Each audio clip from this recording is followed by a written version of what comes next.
दोस्तों, बंगाल में वो हो गया है जो सालों से नहीं हुआ था। पहली बार बीजेपी की सरकार आई है, लेकिन इसके पीछे मोदी, अमित शाह या योगी नहीं, बल्कि तीन ऐसे लोग हैं जिनको आपने सुना नहीं होगा।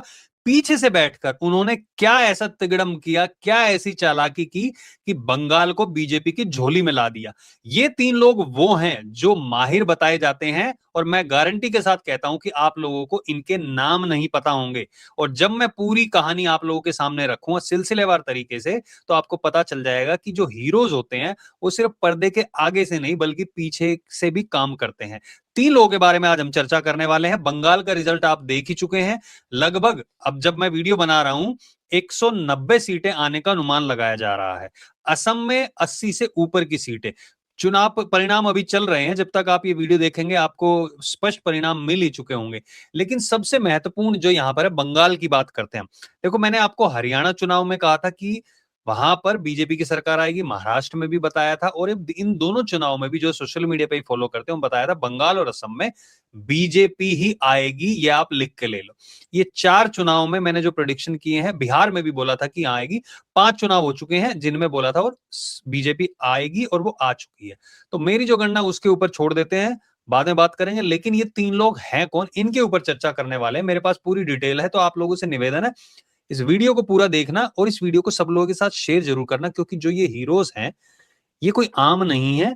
पर्दे के पीछे इन्होंने जो किया है वो अपने आप में काबिल तारीफ है। पहले हम बात करते हैं कि पर्दे के आगे कौन लोग थे। आप लोगों ने देखा था मोदी ने रैलियां की, अमित शाह ने रैली की थी। अमित शाह ने तो बोल दिया था, भैया 60 दिन तक यहां पे बैठा हुआ हूं, कोई हिला नहीं सकता है। आप सोचिए, लोकसभा के चुनाव में 3.5 लाख सैनिकों को लगाया गया था सुरक्षा के लिए, और अकेले बंगाल में 2.5 लाख से ऊपर सैनिकों को लगाया गया। तो कितना संवेदनशील मामला था, क्योंकि यहां पर लोगों की हत्याएं कर दी जाती थी, या तो चुनाव के दौरान या चुनाव का रिजल्ट आने के दौरान। तो अपने आप में महत्वपूर्ण था। और अमित शाह ने कहा था, मैं 60 दिन तक यहाँ पे डेरा डाल के बैठा हूं, कोई हिला नहीं सकता। और ममता बनर्जी ने कहा था, 4 मई को भाग मत जाना तुम। ममता बनर्जी ने यह भी कहा था कि ये जो सेनाएं लाई गई हैं, ये आप लोगों को डराने के लिए, आप पे हमला करने के लिए है। लेकिन वो इसलिए बुलाई गई थी ताकि कोई भी धांधली ना हो। बंगाल मां दुर्गा काली की धरती है, इसको काबा नहीं बनने दूंगा, ये योगी जी ने कहा था। तो योगी जी का रोल भी वहां पे स्पष्ट दिखाई देगा। तो जहां जहां योगी जी गए थे वहां पर बीजेपी के कैंडिडेट जीत रहे हैं। तो साफ पता चलता है कि उत्तर प्रदेश में भी अब की बार बीजेपी की सरकार आने के पूरे पूरे चांसेस हैं। अब बात करते हैं तीन लोगों की। इन तीन लोगों के नाम है सुनील बंसल, बिप्लब कुमार देब और भूपेंद्र यादव। बताता हूं आपको ये कौन कौन लोग हैं। पहले बात करते हैं सुनील बंसल की। सुनील बंसल वो हैं जिनको बैकरूम स्ट्रेटेजिस्ट कहा जाता है। जैसे आप लोगों ने देखा ना, अभी जो आम आदमी पार्टी के संदीप पाठक शामिल हुए, उनको भी इसी तरीके का रोल दिया गया था पंजाब में, जहां पे उन्होंने आम आदमी पार्टी को जीत दिलाई थी। लेकिन ये कोई आज के नहीं है, बहुत खेले खाए हैं भाई, ये सीनियर लीडर है। इन्होंने पहले भी उड़ीसा, बंगाल और तेलंगाना में काम किया था बीजेपी के लिए। उत्तर प्रदेश में जो बीजेपी की सरकार बनी थी, जहां पे योगी आदित्यनाथ को सीएम बनाया गया था, वहां के सबसे बड़े मास्टरमाइंड स्ट्रेटेजिस्ट जो पर्दे के पीछे रह के काम करते हैं, वो ये थे सुनील बंसल। बूथ लेवल पे प्लानिंग करनी हो, चाहे कैडर मैनेजमेंट करना हो या फिर कैंपेन डिजाइनिंग करनी हो, सारा का सारा दारोमदार इनके हाथों में था। और मैं एक एक स्टेप करके भी आपको बताऊंगा बंगाल में एक एक रणनीति कैसे, बीजेपी मेला हो या फिर और भी जो स्ट्रेटेजीज थी उसके बारे में भी एक एक करके बताऊंगा। अंत तक देखना इस वीडियो को। वर्कशॉप, मीटिंग्स ऑर्गेनाइज की गई थी, सारे काम जो किए गए थे सुनील बंसल जी के द्वारा। और दूसरा नाम जो आता है वो है बिप्लब कुमार देव। ये त्रिपुरा में जो 25 साल बाद बीजेपी की सरकार आई थी, उसके मुख्य सूत्रधार यही थे। यस, आप लोगों ने इनका नाम भी नहीं सुना होगा, बिप्लब कुमार देव। ये ग्रास रूट मोबिलाइजेशन में माहिर माने जाते हैं। ऑर्गेनाइजेशनल वर्क, ग्राउंड पे जो काम करना होता है उसके लिए, कैंपेनिंग एग्जीक्यूशन जो होता है मेन, ये नहीं है कि सिर्फ सोशल मीडिया पे बैठ के ही लोग करते हैं। ये जो मेन वहां पर जमीन पे जो काम करते हैं, ये उनमें से थे। और त्रिपुरा में जो 25 साल बाद जो बीजेपी की सरकार आई थी, उनमें इनका महत्वपूर्ण रोल था। अब तीसरा नाम, इनको शायद कुछ लोग जानते होंगे, इनका नाम है भूपेंद्र यादव, इलेक्शन स्ट्रेटेजिस्ट। ये केंद्रीय सरकार में मंत्री भी हैं, फॉरेस्ट मिनिस्टर हैं, यूनियन मिनिस्टर, एनवायरमेंट, फॉरेस्ट और क्लाइमेट मिनिस्टर हैं। भाई इनका शुरू से ही देखो, इन्होंने यूपी, बिहार, गुजरात, वहां पे भी इन्होंने एज ए स्ट्रेटेजिस्ट काम किया था। जो मैंने अभी आपको बताया बिप्लब कुमार देव, वो को इंचार्ज थे बंगाल के। लेकिन ये जो थे भूपेंद्र यादव, जो बीजेपी के लीडर हैं, इन्होंने और सुनील बंसल ने इकट्ठे मिलके जो पीछे काम किया, और बीच में साथ मिला इनको को इंचार्ज बिप्लब कुमार देव का। अब ये तीनों लोगों के मैंने आपको बताया, लेकिन इन्होंने किया कैसे, सबसे इंपॉर्टेंट बात, नाम तो पता चल गई, अब इन्होंने किया कैसे ये मैं आप लोगों को बताता हूं। देखो, एक कमल मेला का आयोजन किया गया था, जगह जगह पे मोहल्लों में कमल मेला था क्या, वहां पे सांस्कृतिक और लोगों को जोड़ने की कोशिश की गई थी गली मोहल्लों में। ममता बनर्जी सोचा ये क्या बेवकूफ हरकत है, इससे कुछ नहीं होने वाला, नहीं तो वो इन चीजों को भी नहीं होने थे, वो जगह जगह पे बूथ लेवल पे किया गया। उसके साथ साथ जगह जगह पे फुटबॉल मैचेस का आयोजन किया गया था भाई। आप सोचिए फुटबॉल में उससे क्या फायदा हुआ यंगस्टर्स, क्योंकि वहां पे सिर्फ एक खेल नहीं है, वहां पे भावना है।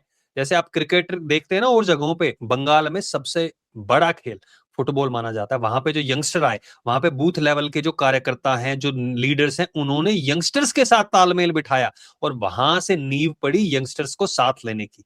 और साथ में किसको लिया, महिलाओं को।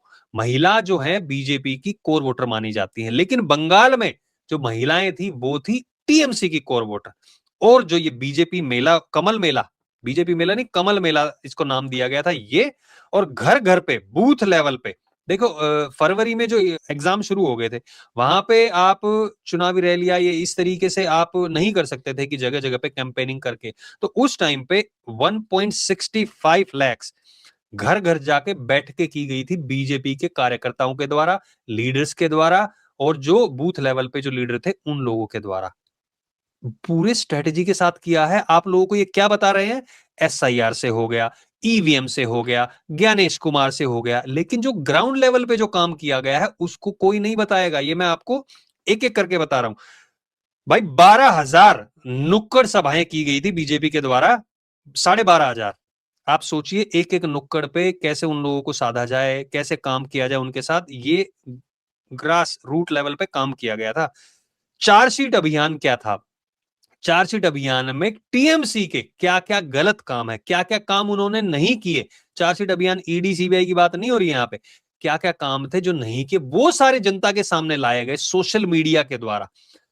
एक एक बूथ लेवल पे यंगस्टर्स के साथ मिलके, महिलाओं के साथ मिलके और महिलाओं को जोड़ा गया। ये 12,500 नुक्कड़ सभाओं में किया गया था।